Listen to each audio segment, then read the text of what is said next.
of exploration. And what I kind of, this is purely my opinion, what I kind of sensed was this is the point at which the scale starts to tip in the favor of the Spanish, of the colonists. And that's why I say New Spain, a new world order for the natives.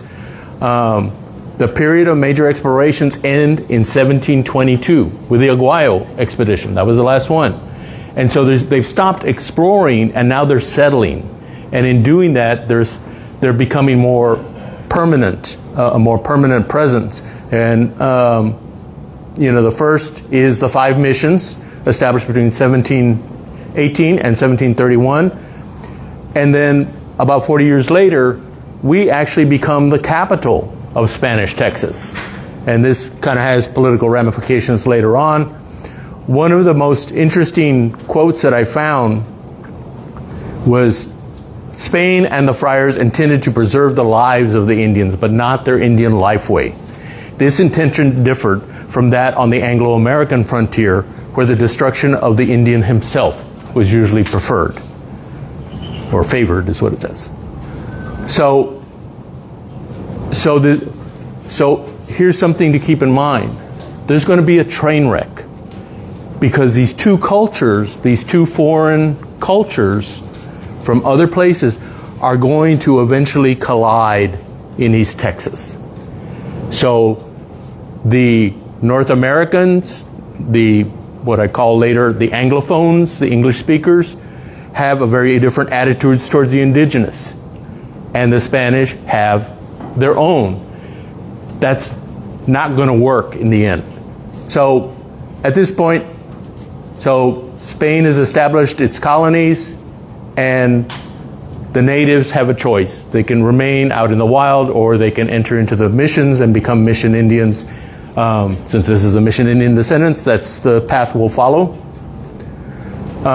This required learning a new language. There was a decree, 1770.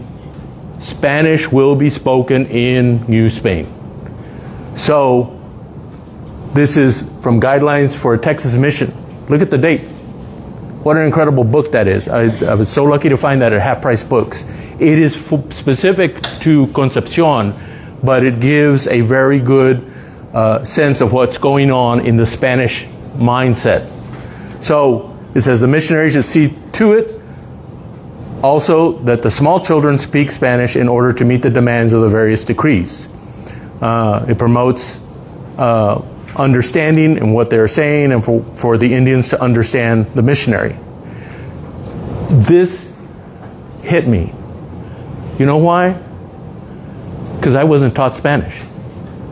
My parents spoke Spanish, and my grandmother spoke Spanish, but like these children, my parents recognized this is a new world, and if he is going to succeed, it needs to be English first. So I took Spanish as a second language in high school. Grandma was dead. I never talked to her. She could only speak Spanish. We communicated leche, café, arroz, frijoles, galletas. But I couldn't tell her to change the TV channel. I couldn't ask her what life was like when she was a little girl. And so whether they intended it or not, in this particular guideline, the missionaries sever that connection to the past. These children may not be able to speak to their grandparents anymore, like I was. Then, of course, specifically new religion. There's a lot to be said about this. That's the whole point. They're supposed to become Christian. What I found most interesting is that they make these specifications between Indians and non-Indians. So the missionary informs the people of the feast days, whether they're for an Indian or non-Indian. Remember in that chart I said the provincial clergy, that was for the colonists, and the colleges were for the Indians, for the natives. The same thing here. The natives will know when it is a feast day for the Indians or only for the non-Indians. So literally, they would see the colonists going to the blacksmith and the carpenter going to Mass, but the Indians would just sit outside. Other times the Indians would go in and the carpenter and the blacksmith would stay outside. Yeah, I don't know whether that was kind of a form of segregation, or it was just the knowledge level of the natives versus the Spanish colonists. Accommodations. There were accommodations by the Spanish in this document. I summed it up there. Sacred palms from the sacred spring. For Palm Sunday, the missionary is telling the natives, go back to the headwaters, go to Blue Hole, where the river starts, and gather up reeds for us, and that's what we'll use for our Palm Sunday service. And I'm like going, wow, that's incredible, you know. And I wish I understood the origins of that. It doesn't go into detail. Was it the Indians saying, if you want to have a sacred ceremony, we know where there are sacred plants? Maybe. Certainly they considered Blue Hole to be a sacred site. And then they were coping with persistent traditional behaviors, as it shows there. The women sometimes in the evening would want to go out and be hunter-gatherers again. They don't want to be confined in those walls. And it says, this is allowed if no inconvenience or danger from the enemy is present, meaning Apaches or other wild Indians, so to speak. Even allowing the dance called mitote. It says in this document that the Indians can perform mitote so long as the missionaries are alert to prevent wrongdoing.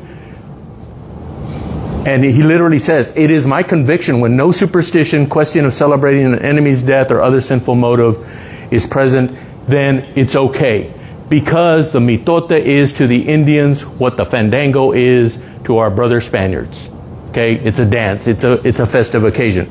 So you're doing it, you know, especially if, let's say, a child is baptized and the Indians want to hold a feast. So again, you know, the two cultures are not dominating one over the other. They're merging, they're blending. I call it resilient adaptation, in particular on the part of the natives. This means you sometimes have to dance with the devil. Okay, if the devil is feeding you, if the devil is protecting you from wild Indians, then you say, okay, you know, I'll go to church on Sunday. Oh, okay, I'll learn to say a rosary. So they adapt to the invasion and subsequent occupation. But going back to the mitote story, it involves selective resistance and acceptance. So the Spanish was accepting that these Indians want to have their ceremonial gatherings periodically. But they're depending on the Indians to say, we're not doing this for pagan reasons. We're not doing this for superstition. We're doing this because my child got baptized. We're doing this because it's my son's birthday. You know, so that's what I mean by the selective resistance and acceptance. Most importantly, only survivors have descendants. That is probably the most profound thread in this whole story, is that the Spanish and the Indians, they wanted to have descendants. So the Spanish tried to learn from the Indians adapted to coexist with the Spanish. There's another great image. Resilient adaptation by natives allowed integration into the community. What I couldn't believe it when I found this story. There's a book on 18th century bear. I'm not even going to try the first name. Crucero of the Papanac band of Mission San Antonio de Valero was baptized April 1749, in the middle of the mission period. His godparents were and that's how it's written, Don Joseph Bueno de Rojas, a retired soldier, Doña Maria Corbello, a Canary Islander. So couldn't get more colonists than that. He grew up in Valero, became its fiscal, I guess that's how you pronounce it. I'd never heard that word before, but it says band leader. So he was the top of the heap for the natives in that mission. But by 1793, his family was residing in San Fernando, the Villa of San Fernando, and working as farmers. Now, what distinguishes him from a Spanish colonist? Absolutely nothing. He's made the transition. He has become a Mission Indian descendant. And notice the date. This is right at secularization. Another viceroy. I really like his cross there. I'm not even going to run through the name, but he held office during the secularization, and then here's some key dates for secularization. 1793. Notice that's exactly the same year that Indian moved to the Villa. 1794. They decree that the other four, so Valero went first, and the other four followed. And then in 1794, they kind of wrapped up the administrative part of it. But what I found out in one of the books I read, as a matter of fact, it was by a previous presenter, Art Martinez de Vara, in his Tejano Patriot book. He talks about secularization, and it took until the 1820s to give out the land, and then they went and salvaged the missions. They took doors, they took hardware, anything that was reusable. The missions were out of business, and so they basically disassembled them, both by selling off the land and literally taking components from them.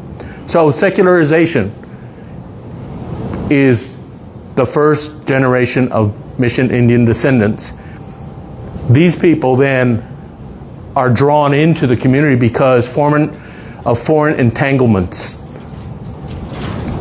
And we have the master of foreign entanglements, Napoleon Bonaparte. He captures King Ferdinand VII of Spain, and he puts his brother Joseph in the throne. And the Spanish have a meltdown. So what happens to your colonies now? It results in a situation that makes revolution possible. And so we have Father Miguel Hidalgo y Costilla, and notice, what does he have on his wall? Oh, it's that Virgen again. That was his banner. That's the banner his army marched under. Because that apparition brought the natives into the fold of Christianity. And so to carry that banner was essentially to say civilized, but wanting to create a republic as opposed to bowing down to the king in Spain. And the king was gone. Napoleon had replaced him.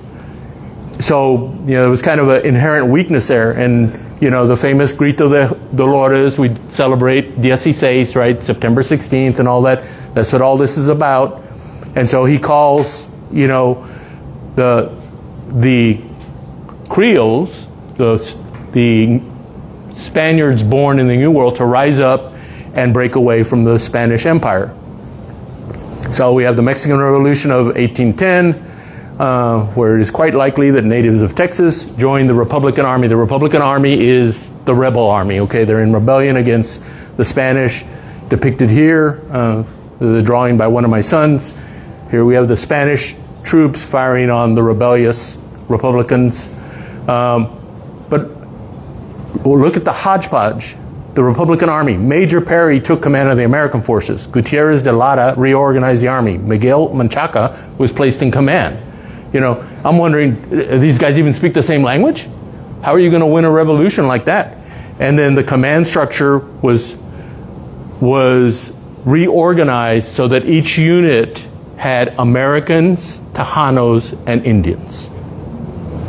So they were a multi-ethnic force, which could be good, could be work against you.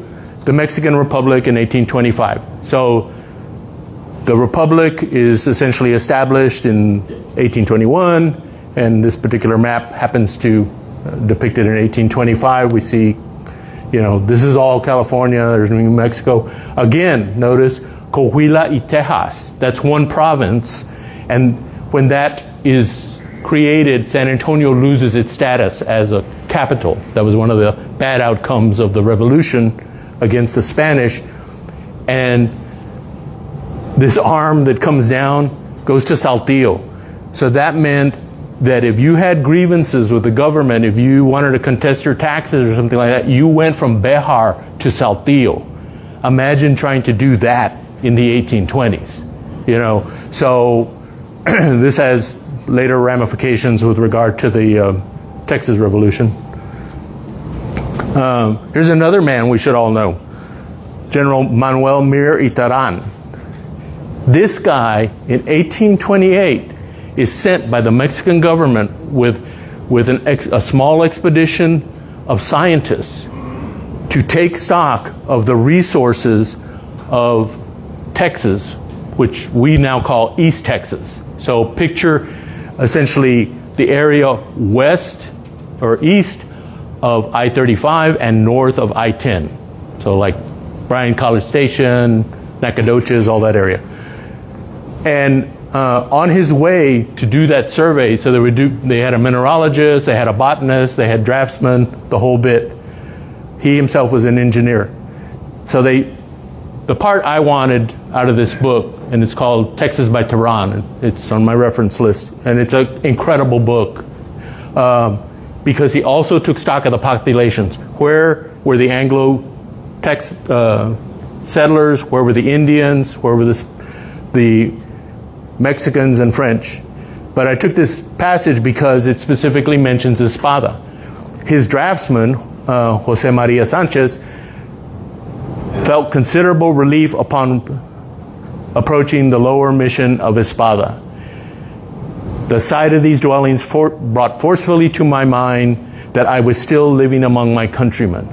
Now think about that. This guy's a Mexican. He's still in the Mexican Republic. But he has just come through such a desolate wasteland between the Rio Grande and Bear that when he reached Espada, he was like, oh my God, I'm not on another planet. I am still in Mexico. Unfortunately, I don't have a picture of Sanchez. Here's the map. This is the actual map that Terran worked off of. And you can see here in the zoomed up part, he jotted in where the Salado Creek is, where the Cibolo Creek is. There's Gonzales. When he got to Gonzales, there were 6 houses. That's how big Gonzales was. And then here's the overall map, Gulf of Mexico. What's interesting is, look what he calls the United States, Estados Unidos Anglo-Americanos. Okay, so, and then over here we have Coahuila, Tamaulipas, and, he marks, here's DeWitt's colony, he calls him Estevan Austin, Stephen F. Austin. So he goes and he visits all these places going to the east. The interesting story on the Gali map, it's not the Terran map, it's the Gali map, it's made by Italians, was given by an English official to the president of Mexico in this time period, and he gave it to Terran. One map, that's it. Don't get it wet, because that's the only copy we got. So here's some impressions. I'll kind of step through some impressions of Terran's staff as they wander around San Antonio de Bejar. This is a 1936 map, but it gives you an idea of the layout of the town as it would have been, roughly 10 years before. The French botanist Jean-Louis Berlandier wrote, "The streets of Bejar are not very straight." Nothing has changed. There was probably construction. His draftsman Sanchez adds the same thing. The streets are not exactly straight, for they curve at various points. The buildings show no beauty, nor do they have conveniences. And he says there are 2 squares divided by a parochial church, and he's talking about the cathedral. So he saw these almost as the same thing, the main plaza and Plaza de Armas. Berlandier visits Valero. He finds an enormous battlement. Some barracks are found there, as well as the ruins of the church, which could pass for one of the loveliest monuments of the area. Even if its architecture is overloaded with ornamentation like all ecclesiastical buildings of the Spanish colonies.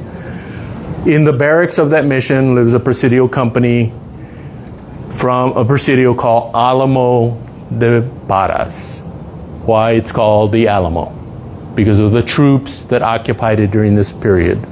Well, actually from early 1800s. So in the same book, so this text is by Terán, the guy who edited, he inserted accounts by other people to give kind of some perspective. Joseph C. Klopper, 26-year-old from Louisville, Kentucky, traveling on a business trip, and they were in San Antonio, they were in Bear, the summer of 1828. He says, on the right stands a massy pile of ruins, one of the strongholds of popish delusion in which the royalists in 1810, 1811 sought refuge.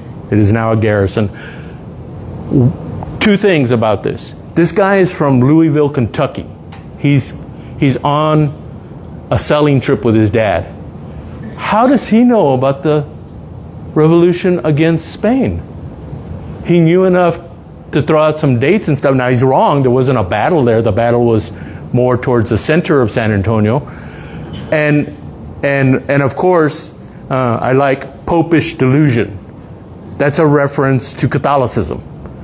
He's a Protestant, you know, and they think it's ridiculous the way the Catholics kowtow to the Pope. That's the term popish delusion. Secularizing the missions. Berlandier said, formerly celebrated, they are today abandoned to the mercy of the weather, sold for the profit of the nation. Those who bought and maintain them are poor farmers who live there in as great a state of misery as the indigenous. At every moment, the warring tribes kill some laborer and steal the animals. So he's saying they can't even defend these places from the wild Indians that are raiding them. And remember, this is 1828, and that's what I was saying, is secularization, essentially the disassembly of these structures, the actual mission itself, is still going on. Although in ruins, these edifices bear the traces of former splendor, Sanchez blamed the demise on the very few persons of judgment in the city. Out with the friars, out with the good-for-nothing. Thus they abolished the missions and divided among themselves the lands. Part of what I take away from this is that Mexicans from the interior, or at least Sanchez anyway, maybe he was a good Catholic or something, he didn't think that it should have been secularized, that they were doing valuable service. Here's a brief look at Anglophone immigrants. Think about the natives. Oh no, we got to learn another language. Oh no, these guys got a different religion, a different way of looking at life. Again, we take Klopper's impression, the young man from Kentucky, and like the crooked streets, the traveler hears around him a confusion of unknown tongues. Go down to the river. Go stand in Alamo Plaza. And you'll hear a confusion of unknown tongues today, right? The red natives of the forests, the swarthy Spaniard, the voluble Frenchman. I love this phrase, the sons of Green Aaron. He's describing the Irish. And a goodly few of Uncle Sam's nephews are half expatriated sons. He feels himself for the first time in his life a stranger truly in a foreign land. You know, to make the point, the earlier story I told about when I told my friend, hey, why don't you take your daughter to the missions on her spring break? And he said, when do they play? That same guy at Christmas said, so what do tamales have to do with Christmas? Well, he was from Alabama. You know, he was like Klopper. He was recognizing that he was actually, had crossed some sort of cultural boundary and was in a different land. Just a quick step back like I did with the Spanish. Who were the Anglos? Northern European natives who left their homeland seeking new land to settle. They were also on that map about the barbarians during the fall of the Roman Empire, and this is the same time period. But the key thing is they were seafaring hunter-gatherers. And so they set out from what we know today as Denmark and northern Germany, Jutes, Angles, Saxons, Frisians.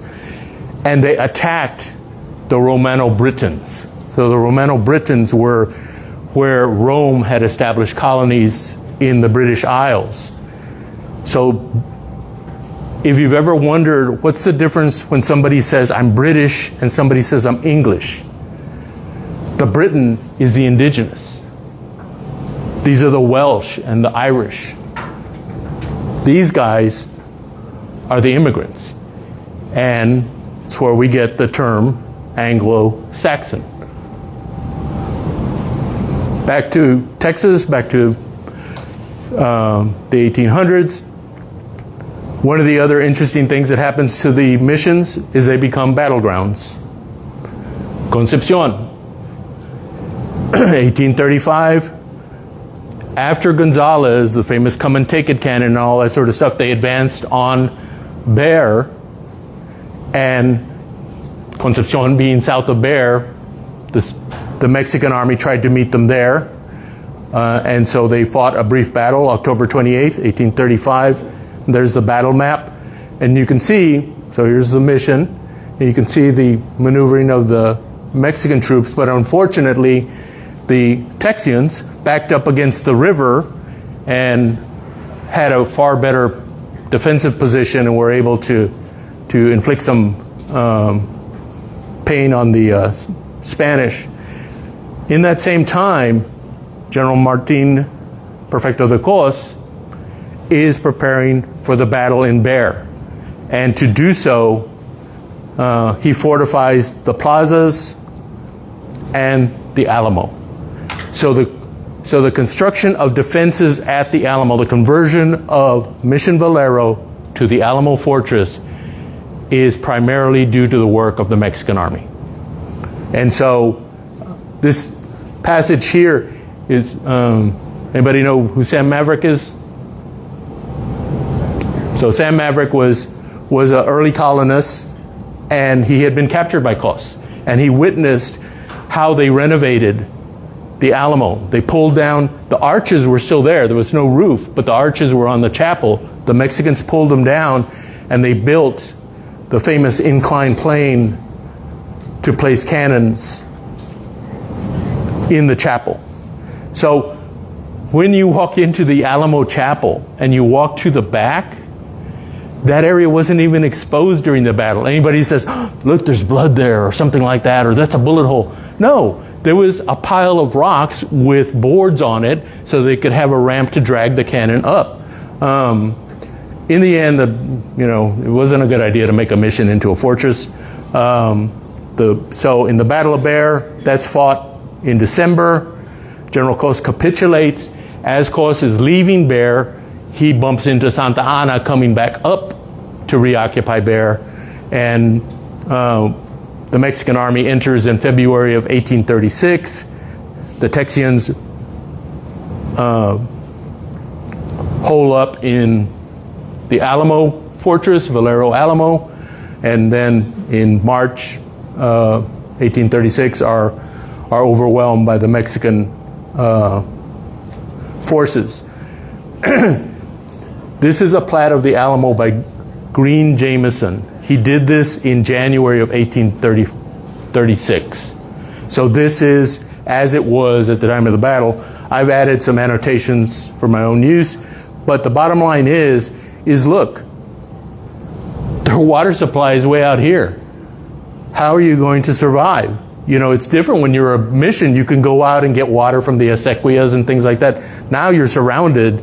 It's just not a very good defensive area. Toribio Lozoya was one of the Tejanos who died at the Alamo. What I found interesting about him was that he was born in the Alamo Barrio, 1808.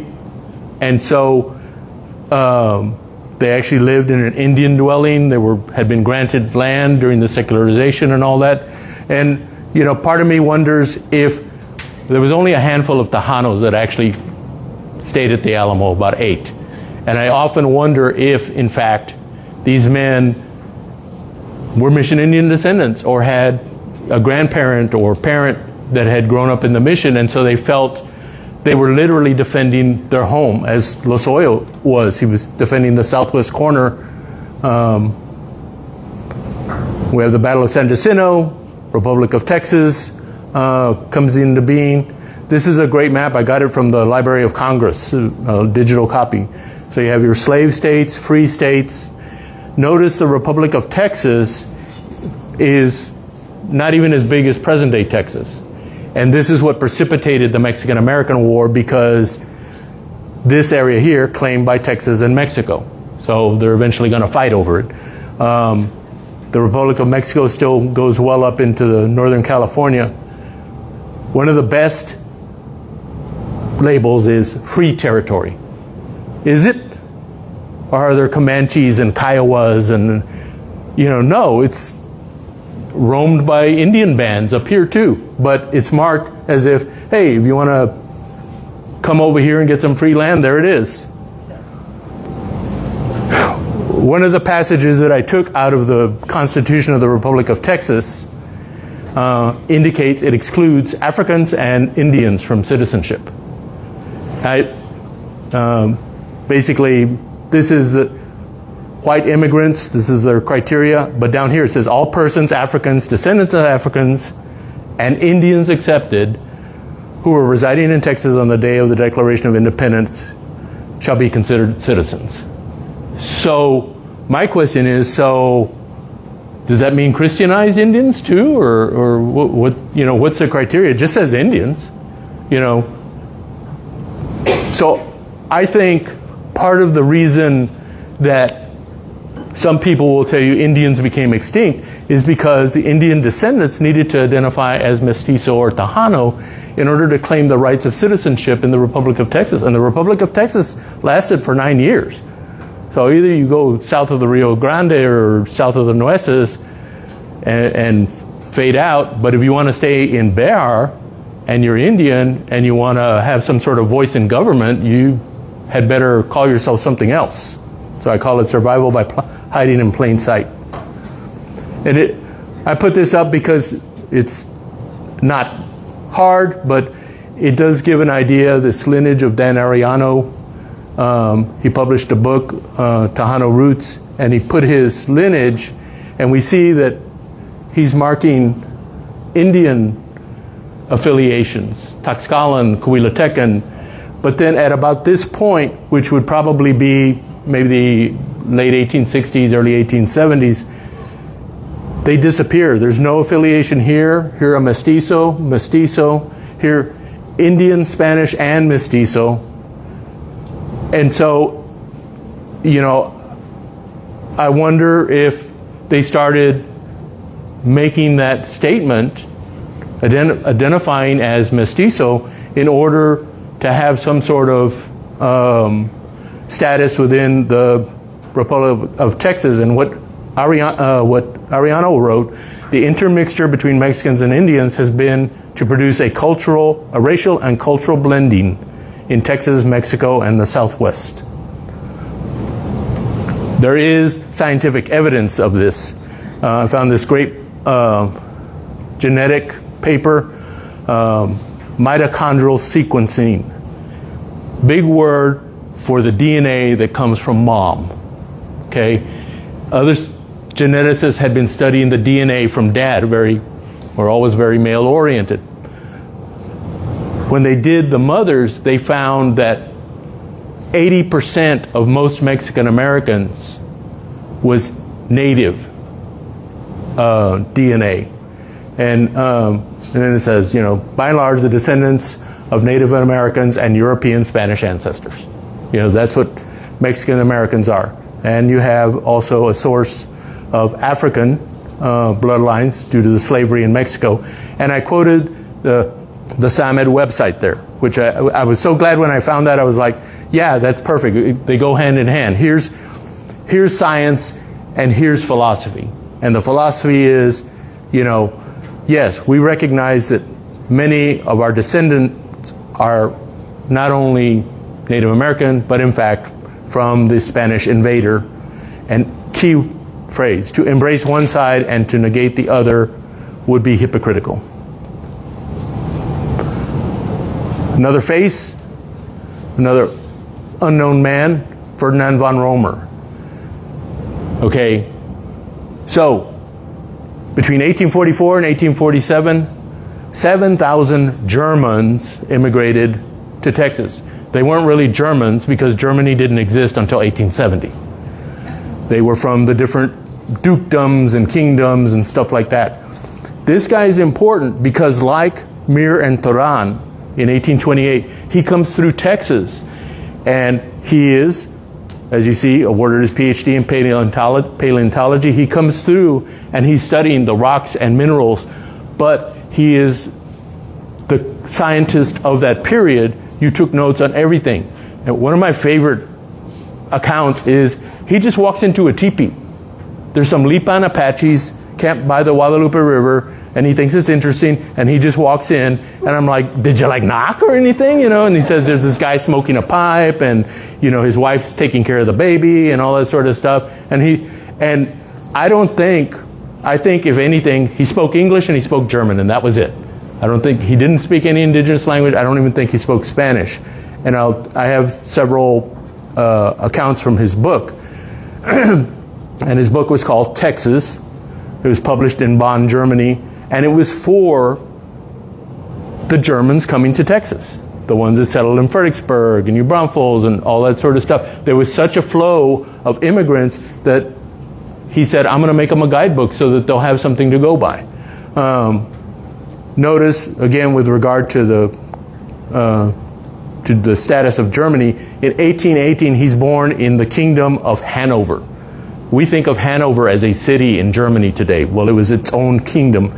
And when he died, he was buried in Silesia, in Breslau, Silesia, in the Empire of Germany. He now, if you wanted to see his grave, you would go to Poland now. Silesia is now part of Poland after World War II. Here's Romer's 1849 map.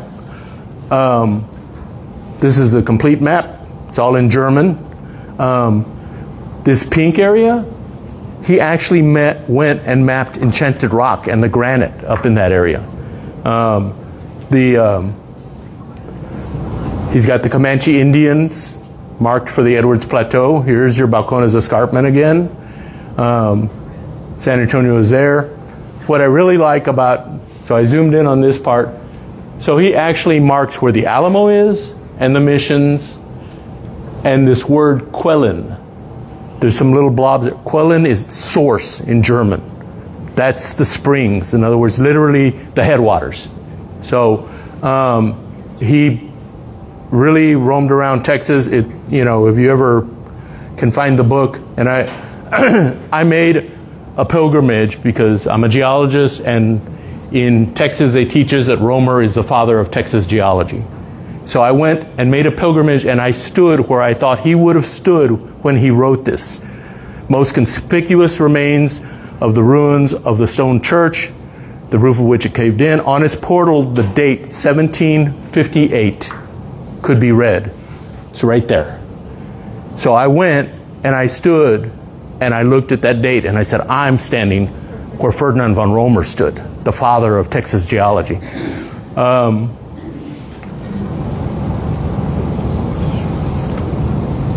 Okay, so I'm going to kind of flip through these quickly.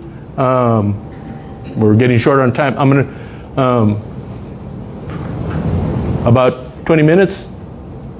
Yeah, we should be done in about 20 minutes. Okay, yeah. So one of the things Romer observed at the missions was the presence of dilapidated Mexican houses, Mexican families living in miserable huts. And I wondered, wait, Romer was there when Texas became a state, okay?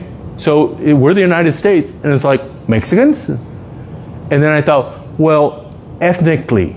And I wondered, did he misidentify Mission Indian descendants? Quite possibly. He couldn't speak to them, so Mexican-American War. I'm going to flip through quickly here. The Civil War. This is a whole nother area of interest. Tejanos in the Civil War. If there's Tejanos in the Civil War, they're probably Mission Indian descendants serving either the Confederacy or the Union. You know, most people don't know the Civil War Battle of Laredo, but Mexico was pro-Union, and raiders would come from Mexico across the Rio Grande and attack facilities and steal horses in the Texas side, which was Confederate. So we had our own Civil War battlegrounds that are unmarked. So, pretty picture, almost like the Viceroy's. I bring this up, you know, again, it's a snippet. I came across now we're in 1887. And this, you know, I don't know, she was a Swiftie of her time or something, I don't know. But she was a well-known celebrity in the United States. She went overseas, she performed in London. She visits San Antonio, and the San Antonio Light goes out. If you remember that newspaper, the San Antonio Light goes out and gets an interview. She says San Antonio was the most quaint city in her travels. It included a trip to the missions, the most interesting ruins I have seen. But she was horrified to see how neglected they are and the vandalism by tourists. Okay, and we know statuary. If you've been to the missions, you've seen people carve their initials in it and all that sort of stuff, and that's what she's talking about. The point is, she's not a native Texan. She's like from Ohio or Pennsylvania or something like that. She's kind of seen the world. And this outsider has to come and say, why aren't you taking care of those things? They're nice. They're incredible. And, you know, who knows? Maybe this lady has seen the ruins of Rome for all we know. The point being is she even says, you know what, on my way out, leaving San Antonio, I'm going to stop in Austin and talk to the governor about this. But of course, you know, nothing happened. So I put this picture up. So at this point, I'm kind of getting personal. So locals find work restoring the missions. So finally, 20th century comes along. It starts with the Alamo. They start trying to do stuff there. The Depression comes along, and they have government projects to help restore the missions. So this man is my mother's uncle, and that's her aunt. And his name is Benito Quintanilla, and she's Agustina. And you can see, here's his pay stub for working at the San Jose Mission as a laborer. So, you know, the missions start getting recognition. Then 1941, you know, here's a mission trail map from 1941. Okay, they become public historical sites attracting locals and tourists. 1941. What's the big history thing in 1941? The attack of Pearl Harbor, right? What does that mean for San Antonio? It means we turned into a boom town. Kelly Air Force Base went from a few thousand workers to 20,000 workers between 41 and 43. Okay, what I'm pointing out is that attracting locals and tourists, all of a sudden it's not just for the locals. Men are being trained at Fort Sam, they're being trained at Randolph, and they're looking for things to do. Stinson Field, it was a training ground during World War II. I can only imagine how many cadet pilots looked down and went, what the hell is that big mess down there? That pile of rock, you know? Or they would be told by their instructor, okay, when you get to Mission San Jose, turn north. Okay, so I'm thinking that it's kind of fortuitous that about the time the missions are presentable, you know, it's a ill wind that blows no good, but you know, World War II was terrible, but it brought a lot of attention to San Antonio. Here's a book I have, The Pastores. It was a performance at San Jose. How many people familiar with the Pastores? Okay. So, you know, it's a primitive pageant depiction of the birth of Christ entitled The Pastores, which means the shepherds. And then I put in a little blurb from the World Heritage Site brochure. This is an 1893 photograph, one of the earliest photographs of the players of the Pastores. Here we have two devils angels, a hermit, the guys with sombreros and staffs. Those are how the shepherds are being depicted. And so what has happened is, and now this brings us full circle, I know you're getting bored with me, we're not talking about missions anymore, a religious play which dates to about 1530 to educate the indigenous, to tell them the story of the birth of Christ. And what ended up happening is they took it out of the church and into the fields, and as this one author put it, seasoned them to their liking.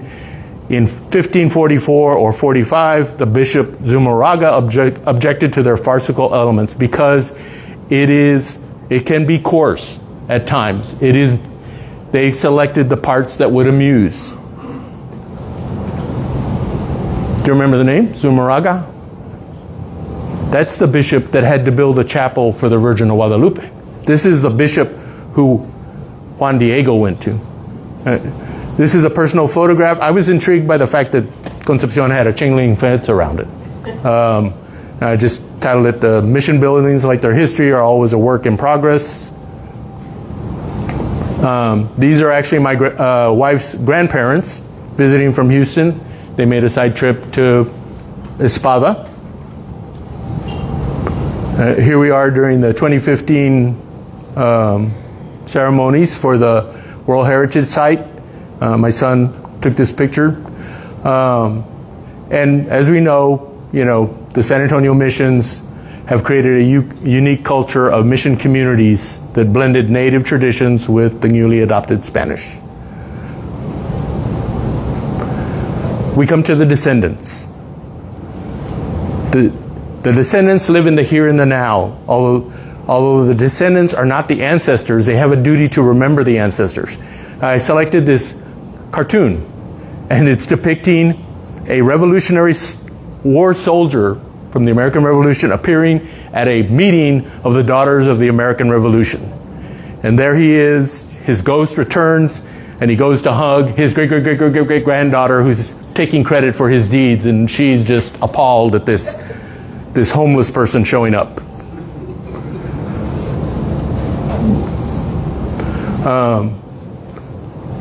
SAMID's mission to inform, the quote, "Our family and descendants have a rich history, rarely revealed."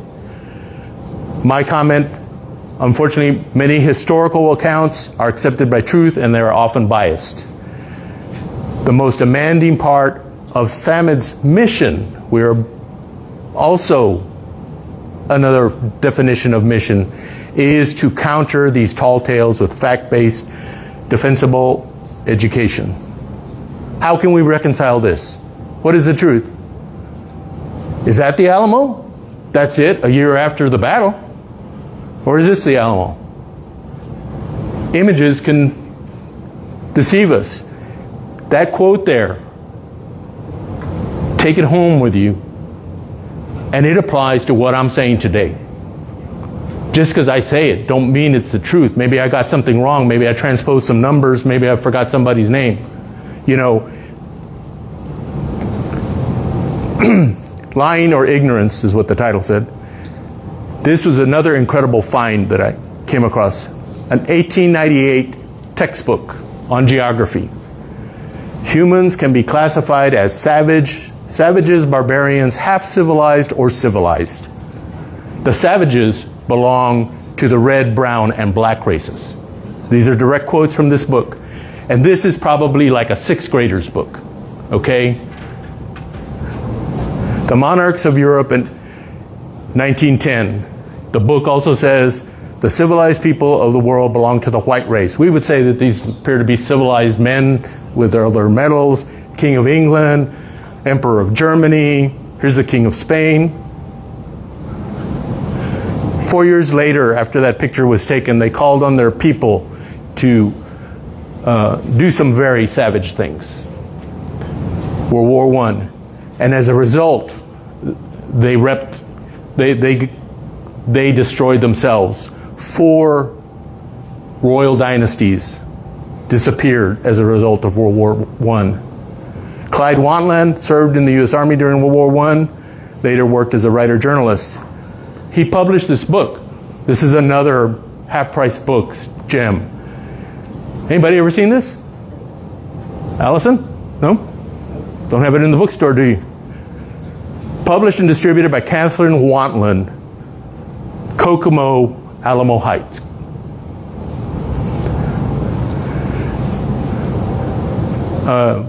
View of the natives. The Coahuiltecan ethnic family was notoriously improvident even for Indians. This is a scan from this book. They were notoriously improvident, lived on a hand-to-mouth basis. The squaws couldn't and the bucks wouldn't infrequently break their lethargic routine to kill a mess of fresh meat. When they did, they compulsively disposed of it all in one day. Gluttony was a vice civilized man did not have to teach them. 1962, okay? You know, and extinction. Sorry, it's cut off there. He claimed that they existed only 1,000 years before the Europeans arrived here. And then they disappeared from the face of the earth, leaving no archaeological traces. No archaeological traces except the White Shaman mural and other rock art sites in Seminole Canyon State Park. There's our pal Gary there. It doesn't stop there. That was the 60s. Let's come to the 21st century. My favorite place in the world to go. I'm a member of the Museum of Art. It's fantastic. Love it. It's my getaway. But everything has flaws. Its mission statement, it brings people together with art, representing a broad range of history and cultures. Yet, when I go to the Art of the Americas, the pre-1500 gallery, the reference map is this. There are no indigenous people in northern Mexico along the Rio Grande, but San Antonio's there. It's like I go and if I want to have a good time, I have to like walk past the map, you know, and it has a description next to it, and okay, I could kind of in the pre-1500, I could kind of accept that. Okay, you're showing us the places where the artifacts come from, but it's not quite that clear. But even worse is this one in the Latin American Art Gallery, Mexico, 1821. What about the map I showed you, 1825? It doesn't stop at the Rio Grande. How could you show San Antonio and not understand that Mexico goes up here? And the thing I will tell you is, for a while, one of my sons worked at the Alamo, and people would ask, so why did Mexico invade Texas to attack the Alamo? And it's maps like this that validate that. History must be constantly researched and updated. To properly honor our ancestors, we should strive to tell their life stories accurately, utilizing the most factual resources available. The factual, in my mind, history is built from the factual individual stories. And from that, you build history. I'm glad this one all came through. I'm almost done. The mission buildings are important physical reminders of an ancestral homeland. However, going back, water, rock, and humans equal the missions. Therefore, of equal or greater importance is the effort by the members of SAMID to educate our community educate those in our community who are unaware of their ancestral relationship to the San Antonio Mission Indians. Establishing this connection with the physical missions defines a space to preserve the historic identity of both the ancestors and the descendants. Sharing this history with the visitors to the mission will inform them of the continued presence of Native American descendants in our community. Well, kind of sort of came out. At the top is a Bible quote from Hebrews chapter 11, New Testament. So it was that there came forth from one man, himself as good as dead, descendants as numerous as the stars in the sky.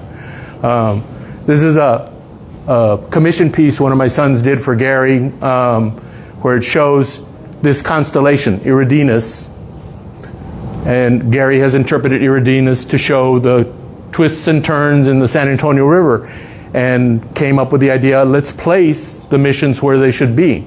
So now the missions are in the sky. At midnight on the winter solstice, the constellation Iridinas rises at San Antonio Bay, which is the final destination of the San Antonio River. So the water that comes out of Blue Hole flows down to the Texas coast, and on the winter solstice, this constellation that is a river itself rises up, and the two rivers meet. So during this alignment with the San Antonio River, Iridinas becomes a bridge to the ancestors in the sky. That's it. Thank you for y'all for drinking from the water fire hose there. Yeah, that was amazing. That was a great presentation. Because we need to be out by 1 o'clock, including all chairs and everything. We have Right. time for 3 questions. Yes. Anybody have any questions? I have a comment. We were at Fort Smith, Northwest Territories, meeting until that we went to the church that was there. And we walked inside. Everything was typically Catholic, with Catholic Church, Northwest Territories, except for one thing on the northern wall. The northern wall.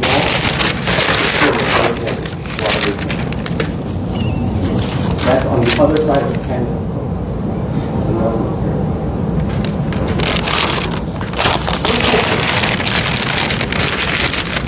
And again, I encourage anybody that wants, there's the reference list. His resources, His books, maps, and websites. everything that he used on his presentation is on the list. This will only be on Facebook for 30 days, but I will, not tonight, tomorrow, download them and put them on our YouTube. If you have not subscribed to our YouTube, please go and subscribe. Samid TX on YouTube. Okay, go and subscribe. You can see all our past presentations and everything that's coming up. Just a reminder, next month we have our amazing Gary Bettis. Stan Gary. Gary. Will be our Wave your hat. He's gonna have to stand up here next month. So on September the 13th here, he's gonna be talking about the missions and this galaxy and all these, amazing planets. And I don't want to give too much away because y'all need to come and hear him. Okay, so be here. Yeah, if you Or were be square. fortunate enough to have been here last year to listen to Gary, you'll know that you will not be disappointed with the information that he will bring. Yeah. He does talk about something that is currently happening right now, which is the alignment of the planets over the missions. But come next month for the whole details. You'll really be fascinated. I can assure you will have questions. And Joe, I'm pretty sure they're going to tackle you on your way out because they'll have questions too that they just didn't have right now. Yeah, you're welcome to one-on-one. Well, I've got one more thing. Sure. Is there a law workers or when the rebuilding of the missions was done, 1939 and Yeah. Allison, he's asking about, the records related to the reconstruction of the missions during the Depression. We have some records, copies of like Harvey's drawings, and then he does have a set of notes, but they're not currently accessible. Other researchers, including the Park Service, are trying to get access to his notes right now. Can I just pull my thumb drive out? Yeah. Okay. All right. Thank y'all so much for coming out. I encourage you to come next month. Margot's over there. She says somebody did not sign in. So if you did not sign in, like she's the sheriff here, go back there, teacher, sign in. Yeah. And come see us November 8th for our vibrant social. Please volunteer. And if you are a home crafter, come be a vendor for us.